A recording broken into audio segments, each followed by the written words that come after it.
L'achat de Noach que nous lisons cette semaine nous rapporte deux faillites majeures de l'humanité à ses débuts, au début de l'histoire de l'humanité.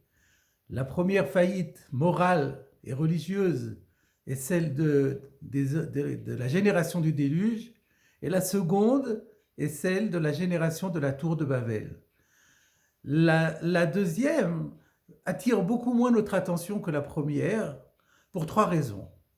Tout d'abord parce que la Torah consacre une place beaucoup plus importante à l'épisode du déluge qu'à celui de la tour de Babel. La deuxième, c'est que le châtiment qui a sanctionné la génération du déluge est infiniment plus important que celui qui a sanctionné la tour de Babel. Les contemporains du déluge sont tous morts noyés. Tout le monde, sauf ceux qui étaient dans l'arche. Alors que, à l'époque de la tour de Babel, tout le monde est resté en vie, simplement, les gens ont été dispersés aux quatre coins du monde et ils ont eu leur langage unique a été perturbé et chacun a eu sa langue. La troisième raison, c'est aussi parce que on ne comprend pas, autant on comprend quelle a été la faute des hommes de la génération du déluge. La Torah nous dit à quel point ils étaient dépravés à tout niveau, que ce soit au niveau sexuel, que ce soit au niveau de l'argent. Mais par contre, on ne voit pas quelle a été la faute des contemporains de la tour de Babel. Quel mal y a-t-il à vouloir construire une mégapole et à y installer une tour gigantesque qui va monter jusqu'au ciel? Et d'ailleurs, donc, c'est une des questions que nous devons résoudre maintenant.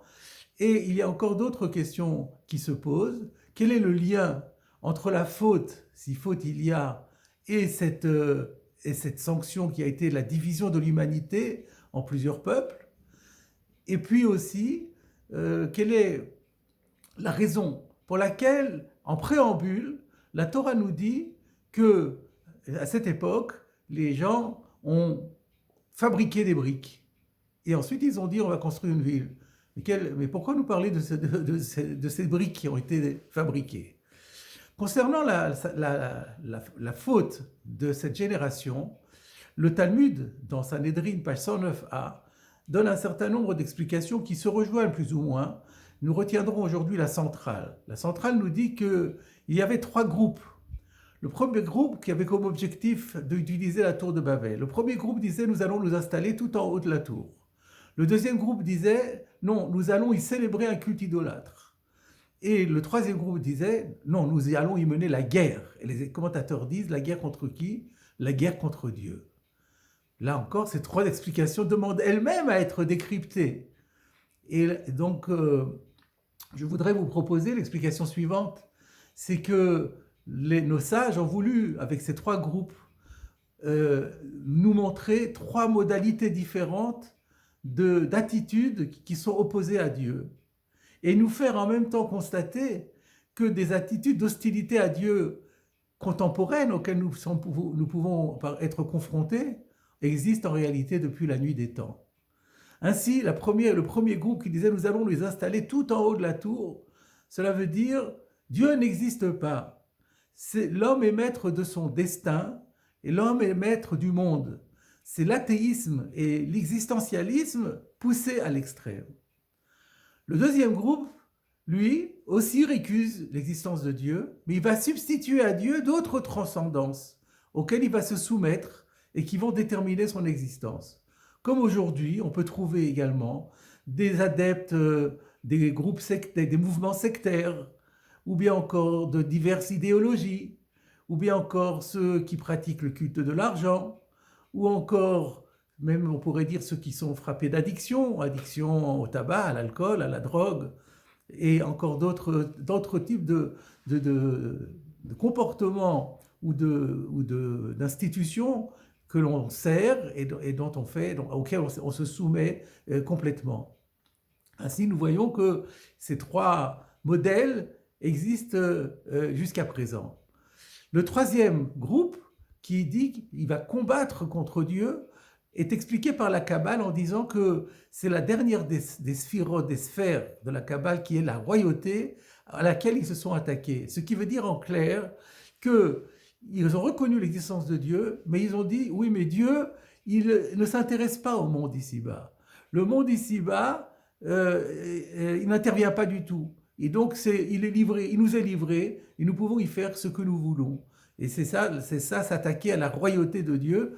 On laisse Dieu, le roi, dans le ciel, mais il nous fiche la paix ici-bas.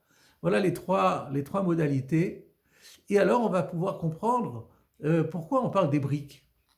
Parce que par là, la Torah veut nous dire ce qui a amené ces gens à se révolter contre Dieu ou à récuser jusqu'à l'existence de Dieu.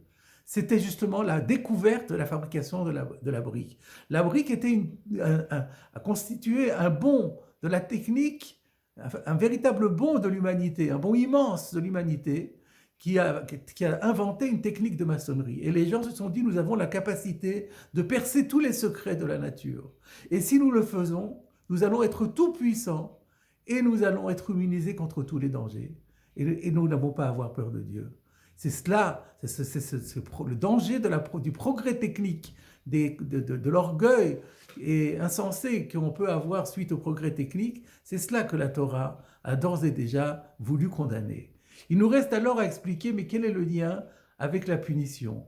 Alors on pourrait dire tout simplement que ce qui a conduit, et le texte semble dire que ce qui a conduit cette génération à nourrir ce dessein et à le mettre et à le réaliser, c'est parce que ce dessein les animait tous. Ils étaient tous unis autour de cet objectif. Il y avait entre eux une unité parfaite.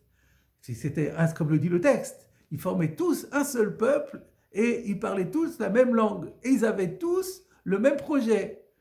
Alors, Dieu dit, maintenant, ça va être le contraire. Vous allez être dispersés aux quatre coins du monde, vous n'allez plus parler les mêmes langues, et vous ne pourrez plus jamais être réunis comme cela, et ainsi ce sera en quelque sorte ma réponse à votre attaque, à votre agression à mon égard. Mais Rashi nous donne une toute autre explication qui est vraiment saisissante. Rashi dit la chose suivante, il rapporte d'abord la tradition qui est citée déjà dans la Mishnah de Sanhedrin au chapitre 10, qui dit que tant la génération du déluge que celle de la tour de Babel a été privée du Olam Haba, ont été privés du monde futur. Néanmoins, Rashi demande, mais laquelle des deux a le plus fauté? Les gens du déluge ne se sont pas attaqués à Dieu, tout au plus lui ont-ils désobéi, mais ils ne s'en sont pas pris directement à l'existence de Dieu ou à la personnalité de Dieu.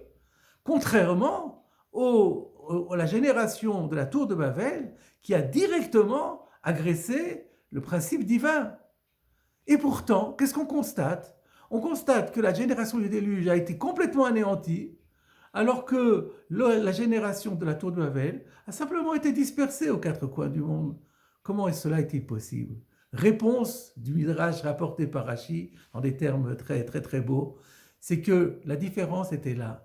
Les gens du déluge étaient des voleurs et des querelleurs. Ils n'arrêtaient pas de se voler mutuellement et de se disputer mutuellement. Alors que les gens de la tour de Babel, comme on l'a dit, il y avait entre eux une véritable amitié, une véritable fraternité. Et de là, conclut Rashi, tu apprends combien la division est haïssable et combien la paix est au contraire souhaitable et au contraire bénie. Voilà, mes chers amis, c'est la première des leçons que nous devons retenir de ces deux épisodes. Eh bien, c'est l'importance primordiale, la valeur incommensurable de l'union et de la concorde.